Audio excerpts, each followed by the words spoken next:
نئی Delhi, supreme court نے منگل کو بلقیس بانو کیس کی سماعت کے لیے رضامندی ظاہر کرتے ہوئے کہا کہ وہ جلد ہی اس کے لیے ایک خصوصی بینچ تشکیل دے گی۔ چیف جسٹس DY چندرچوڈ کی سربراہی والی بینچ نے بلقیس بانو کی وکیل شوبھا گپتا کی عرضی پر سماعت کرنے پر اتفاق کیا۔ خصوصی تذکرے کے دوران وکیل نے اس معاملے کی جلد سماعت کی درخواست کی تھی۔ بلقیس بانو نے عدالت عظمیٰ میں ایک ریٹ پٹیشن دائر کی تھی جس میں گینگ ریپ کے 11 مجرموں کی بریت یا قبل از وقت رہائی کو چیلنج کیا گیا تھا۔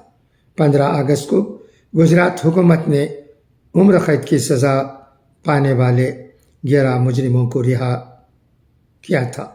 حکومت نے 2008 میں عمر قید کی سزا پانے والے تمام 11 مجرموں کو سزا کے وقت گجرات میں رائج معافی کی پالیسی کے مطابق